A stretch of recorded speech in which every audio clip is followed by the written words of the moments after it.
बिस्मिल्लाहिर्रहमानिर्रहीम। अस्सलाम वालेकुम स्टूडेंट्स। आज की वीडियो क्लास 8 के लिए है। चैप्टर 3 है squares and square roots, cubes and cube roots. Exercise हम 3 ये स्टार्ट करते हैं। क्वेश्चन हम इसका 11 स्टार्ट करने लगे हैं। अगर आपको इसके रिमेनिंग क्वेश्चन चाहिए तो डिस्क्रिप्शन में मैंने इसकी प्लेलिस्ट का लिंक ऐड कर दिया, सिंपल आप जाके अप्रोच कर सकते हैं। जो इसकी दूसरी एक्सरसाइज है वो भी इसमें इंक्लूडेड है। क्वेश्चन नंबर 11 स्टार्ट करते हैं। The area of a square hall is 105 square meters. एक हॉल जो है स्क्वायर वो है, यानी कि जिसकी साइड दोनों साइड सेम हो, लेंथ और ब्रेथ सेम हो, उसका एरिया कितना है 105 स्क्वायर मीटर्स है, यानी कि मीटर्स स्क्वायर में है। What is the length of one of its side, यानी कि जो इसकी वन साइड की क्या वैल्यू होगी। तो यहाँ पे आपने लिखना है गिवन डाटा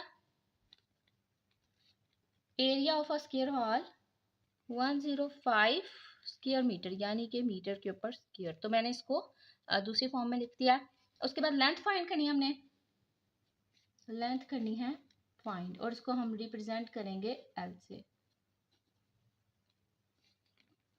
लेंथ उसकी पावर 2। जैसे कि हमें पता है कि सारी साइड जो है ना वो सेम होती हैं, यानी कि लेंथ लेंथ लेंथ और breadth same. We know that L is equal B.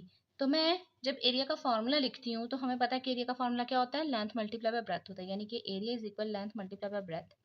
तो मैं क्या करूंगी, इस स्क्वायर को माइंड में रखते हुए जो बी है उसकी जगह भी एल लिख दूंगी, ठीक है। तो एल मल्टीप्लाई बाय एल हो गया। अब ये जो है ना इसकी पावर आ जाएगी यहाँ पे एल स्क्वायर। तो इस वजह से हमने इसको सिंपल ड्राइव करके लिख लिया और इसकी जगह एल रेज़ टू पावर 2 लिख लिया। अब हमने क्या करना है, यहाँ पे वैल्यू लिखनी है। एरिया ऑफ अ स्क्वायर क्या है हमारे पास 105 मीटर स्क्वायर, और लेंथ जो है ना वो हमारे पास L2 एज इट इज है। अब हमें चाहिए सिंगल एक लेंथ, तो हम क्या करेंगे, taking square root on both sides, square root ले लिया। ये 2 इस स्क्वायर रूट से कट जाएगा और ये इससे कट जाएगा। अब बात आती है 105 की। तो अब 10 को आप क्या कर सकते हैं, इसके प्राइम फैक्टर्स भी निकाल सकते हैं, और प्राइम फैक्टर के अलावा जो है ना आप इसको डिवीजन मेथड से भी कर सकते हैं। यहाँ पे आपका डिसीजन चेंज हो जाएगा, ठीक है। तो अगर हम ना यहाँ पे फैक्टर्स निकालने की कोशिश करते हैं, अगर फैक्टर्स निकल आते हैं तो फिर बहुत आसान है, क्योंकि यहाँ पे कोई कंडीशन नहीं दी हुई, इसलिए हम इसको अपनी मर्जी से कर सकते हैं। तो ये किससे होगा, ये 3 से हो जाएगा। 5 में 1 ऐड किया 6 आता है 3 पे, तो इसका मतलब 105 भी 3 पे आता है। 3 3 जा 9, 1 कैरी 3 5 जा 15, 5 7 जा 7 1 जा। अच्छा, यहाँ पे अगर देखा जाए तो कोई भी परफेक्ट स्क्वायर बन नहीं रहा, कोई भी फैक्टर्स ऐसे नहीं आ रहे जो स्क्वायर की फॉर्म में हो, तो मैं यहाँ पे यूज करूंगी डिवीजन मेथड। कुछ क्वेश्चंस जो है ना वो फैक्टर्स से हो जाते हैं, लेकिन कुछ क्वेश्चन हमें बेसिकली करने ही डिवीजन से होते हैं। तो यहाँ पे हमने चेक कर लिया कि कोई भी यहाँ पे पावर 2 नहीं आ रही किसी भी फैक्टर की, तो हम यहाँ पे डिवीजन मेथड यूज करेंगे। नाउ हमें पता है कि डिवीजन मेथड में हम क्या करते हैं, सबसे पहले पेयर्स बनाना स्टार्ट करते हैं राइट से लेफ्ट की तरफ। अब देखें एक यहाँ पे बच गया है, तो एक को भी आपने सेपरेट रहने देना है। कुछ बच्चे यहाँ पे क्वेश्चन करते हैं कि अगर एक बच जाता है तो फिर उसका क्या करें, या ऑड नंबर्स आ जाते हैं 1 2 3 3 ऑड नंबर है तो फिर उसका क्या किया जाए। तो कोई मसला नहीं है, सिंपल या तो 2 पेयर्स बनेंगे, यानी कि 2 2 के पेयर्स, या एक बच जाएगा। तो अब हमें यहाँ और यहाँ ऐसी वैल्यूज लिखनी है जो बिल्कुल सेम हो, जिनको मल्टीप्लाई करने से या तो 1 आए या से छोटी वैल्यू आए। तो छोटी वैल्यू तो आ नहीं सकती, तो 1 1 जा 1, यानी कि दोनों सेम है। देखें 1 1 जा 1 सेम आ गया, ये 1 यहाँ, एक 1 ऊपर, और जो आंसर आया वो इसके नीचे नीचे आ गया हमारे पास माइनस। खत्म कर देंगे क्योंकि ये हमारे पास क्या आ गया 0 0 फिनिश आउट हो गया। अब ये जो पेयर है, ये पेयर का पेयर ही हमें नीचे लाना पड़ेगा। जब भी हम कोई भी नीचे वैल्यू लाते हैं ना तो हमें पेयर नीचे लाना पड़ता है। अब जो चीज हमने मल्टीप्लाई की है ना, हमें उसे ऐड भी करना है। लाइक 1 में 1 ऐड मल्टीप्लाई किया था ना, अब हमें उसे ऐड भी करना है, तो मिलके क्या हो जाएगा 2। तो यहाँ पे आपने लिखना है 2, और यहाँ पे एक ऐसा ब्लॉक छोड़ देना है कि जिसमें ना हम ऐसी वैल्यू इसमें और इसमें ऐसी वैल्यूज लिखेंगे जिसको मल्टीप्लाई करने से यहाँ पर हमारे पास 5 आई, यहाँ से छोटी वैल्यू आए। अच्छा, यहाँ पे मैं आपको क्लियर करती जाऊँ 05। थोड़ी सी बात समझनी है आपने।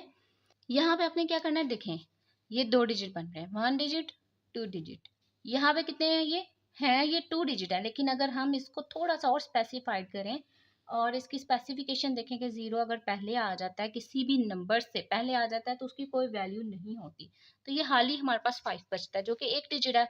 5 हो गया 1 डिजिट, और ये जो 2 नई वैल्यूज आनी है, एक तो हमें पता है कि 2 बन रहा है, और 2 के साथ अगर 0 लगाते हैं, 1 लगाते हैं, 2 3 4 5 6 7 9 तक लगाते हैं, तो ये क्या है 2 डिजिट ही है जो कि 5 से बड़ा है। तो अब यहाँ पे क्या किया जाए, अब हमारे पास कोई साथ में वैल्यू भी नहीं है कि जिसको हम नीचे उतार सकें। अब ये तो हो गया छोटा, ये बन जाएगा, या तो ये 20 से लेकर 29 तक ये चीज़ें बन रही हैं, यानी कि ये डिजिट 20 से लेकर 29 तक इसमें कुछ ना कुछ वैल्यूज आएंगी। और ये हो गया 5। अब ये बड़ा है, जो डिवाइजर है ये बड़ा है और डिवाइडेंड छोटा है, तो हम क्या करते हैं यहाँ पे हमेशा 0 अप्लाई करते हैं। ये 0 यहाँ लगा दिया। अब मुझे यहाँ पे लगाना है पॉइंट, क्योंकि अभी कोई भी वैल्यू अटैच नहीं कर सकते, तो पॉइंट लगाने से मैं जितने मर्जी 0 यहाँ पे ले सकती हूँ, जितने भी मुझे चाहिए। तो मैं ना मैक्सिमम 6 ले रही हूँ, ताकि हमारे पास ना 3 डिजिट वैल्यूज ज़रूर आ जाएं। ठीक है, तो मैंने क्या किया, यहाँ पे 6 जीरोस ले लिए, ताकि हमारे पास ना 3 डिजिट्स ऊपर आ जाएं। ठीक है, तो अब ये जैसे कि छोटा था, तो अब मैं इस 0 को नीचे ले आऊंगी। अब हमारे पास ये बचा 2 एंड ब्लॉक। अब मुझे यहाँ और यहाँ ऐसी वैल्यूज लिखनी है जिनको मल्टीप्लाई करने से यहाँ हमारे पास ये वैल्यू आए 500 या 500 से छोटी वैल्यू आए। अच्छा, ये जो 0 यहाँ पे मैंने लिखा है, वो 0 मुझे यहाँ पे भी अप्लाई करना है। ठीक है, अगर हम ये अप्लाई नहीं करते तो ये हमारा रॉन्ग हो जाएगा मेथड। यानी कि आपने ना देखें, हमने मल्टीप्लाई किया 1 को 1 के साथ, मल्टीप्लाई हो गया, डन हो गया। अब ये हमारे पास 0 किस तरह आया, हमें पता है कि ये छोटी वैल्यू आ रही थी, इसलिए यहाँ पे 0 अप्लाई कर दिया। तो ये 0 भी लगाना लाजमी है, यानी कि 10 में हमने 10 को ऐड किया तो 20 आ गया। ये था 1 के साथ जब हमने 0 अटैच किया तो वो 10 बन गया। अब 10 में 10 ऐड किया तो 20 आ गया, तो ये 20 लगाना जरूरी है। अब यहाँ पे अगर मैं करती हूँ ना 5 से वैल्यू, तो 5 से ना ये 500 से अबव हो जाएगा, और सो 5 से भी अबव हो जाएगा। अब हम ना 2 से करके देख लेते हैं। 2 2 ज़ा 4, 2 0 ज़ा 0, 2 2 ज़ा 4, 404 है। अगर मैं 3 से करती हूँ तो वो 600 की रेंज में आ जाएगा, जो कि बड़ा आ जाएगा 500 से। तो मैं ये वाला 2 यहाँ लिख रही हूँ, ये वाला 2 ऊपर लिख रही हूँ, और 404 जो है वो नीचे लिख रही हूँ। अब इसमें से हम माइनस कर लेते हैं, यहाँ पे कैरी लेके 10। अभी नेक्स्ट में ज़रूरत है, तो ये कट किया तो 9 बच गया, ऊपर आ गया फिर से 10। 10 में से 4 निकाला 6, 9 में से 0 निकाला 9। ठीक है, अब 96, तो ये चीज़ जो है वो हमारे पास क्या आ गई, 96 आ गई। अब साथ ही ना इसके पेयर भी, एक पेयर और नीचे उतार लेते हैं, और इधर से जो वैल्यू हमने मल्टीप्लाई की है उसे हमें ऐड भी करना है। यानी कि 2 में 2 को ऐड करेंगे तो 402, यानी कि ये हमारे पास वैल्यू आई है नहीं, जो हमने यहाँ पे सेपरेट करके लिखनी है। और साथ ही साथ एक ब्लॉक भी छोड़ देना है।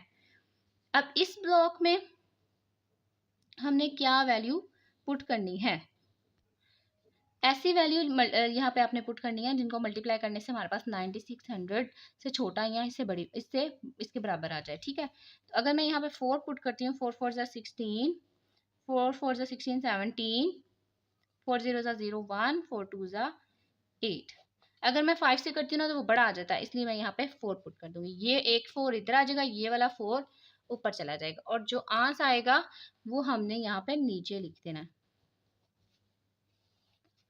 माइनस करेंगे, 10 में से 6 निकाला 4, यहाँ 9 बचा हुआ है, 9 में से 7 निकाला 2, 5 बचा हुआ है, 5 में से 1 निकाला 4, 9 में से 8 निकाला 1, और ये 0 फिर से नीचे आ जाएंगे। अब जो चीज़ हमने यहाँ पे मल्टीप्लाई की है वो हमें यहाँ पे ऐड भी करनी है। मैक्सिमम हम पॉइंट के बाद 3 वैल्यूज लेते हैं ना, तो यहाँ पे 2 हो गई है, तो 3 वैल्यूज जो है ना वो पूरा कर लेते हैं।